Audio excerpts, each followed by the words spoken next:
Student औषधांना आणि औषध त्यांचा आपल्याला मनपूर्वक धन्यवाद मानले पाहिजे. एखादा प्रामाणिक अधिकारी धाडशी अधिकारी आला तर कशा प्रकारे काम करू शकतो याचे उदाहरण त्यांनी राज्याला घालून दिलेलं आहे. आणि विशेषतः जीवनावश्यक ज्या वस्तू आहेत, दूध असतील, औषधं असतील, जेवण असेल, हॉटेलमधलं जेवण असेल, शाळेच्या विद्यार्थ्यांचं मेसचं जेवण असेल वगैरे, या सगळ्यावर त्यांनी कठोर कारवाई चालू केली आणि 25% दुधामध्ये घट झाली आहे. म्हणजे 25% पेक्षा जास्त दूध हे भेसळीत देत होतं, आता हे शिकलं झालेलं आहे.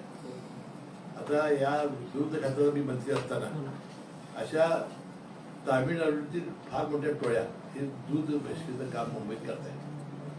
परंतु दूध विकास विभागाला हे अधिकार नव्हते, हे एफडीला अधिकार होते आणि म्हणून ते त्यांनी दाखवून दिलेलं आहे. आता गोकुळचं संकलन केलं जाईल, म्हणजे उन्हामुळे असेल किंवा हे चाललेल्या राजकीय परिणामांचा असेल, दुधामध्ये आपली फार संकलनामध्ये घट झालेली आहे. जर उपलब्ध दूध झालं नाही मग देणार कुठलं? म्हणून आता पहिला प्रयत्न आपल्याला करावा लागेल की संचालक मंडळ महिना 2 महिन्यात येईल, त्यांना पुन्हा, कारण तुकाराम मंडळी जोपर्यंत आता इथं आहे तोपर्यंत दुधाची मागणी वाढणार, पेशीचं दूध कमी होणार आणि हे भरून काढायचं असेल तर हे 4-5 दूध संघच हे भरून काढू शकतात मागणी. त्याचा दुधाचा टंचाई होईल. त्यात अमूल, गोकुळ, वारणा हे दूध संघ आहेत. आता मी तर असा विचार करतो की 50,000 रुपये आम्हाला आता गोकुळ देत होतं. चोरा, मेहसाणा, हरियाणा, पंजाबवरनं ज्या म्हशी आणत होतो आणि 10,000 रुपये जिल्हा मध्यवर्ती बँकेचा असतो. आमच्या बँकेचा काही संबंध नाही, परंतु शेतकऱ्याला आधार देण्याचे आम्ही 10,000 अनुदान चालू केलं. तर मला वाटते 10च्या ऐवजी 20 सुद्धा आमची जिल्हा मध्यवर्ती बँक करेल. तर इन्कम टॅक्सच आम्ही जास्त भरतोय आणि गोकुळाचा वाढ लावून आपण या म्हशी बाहेरून कशा लोक आणतील आणि त्यांना परवडेल कशी, यासाठी NDDBला सुद्धा आपण विनंती केली.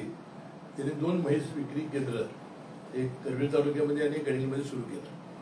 कारण त्यांचं एक वैशिष्ट्य असं आहे की दूध ते म्हशी व्यवस्थित तपासून, रक्त तपासून, पॉझिटिव्ह आहे का निगेटिव्ह आहे बघून, त्यानंतर दूध धार काढून त्या शेतकऱ्यांना देतात.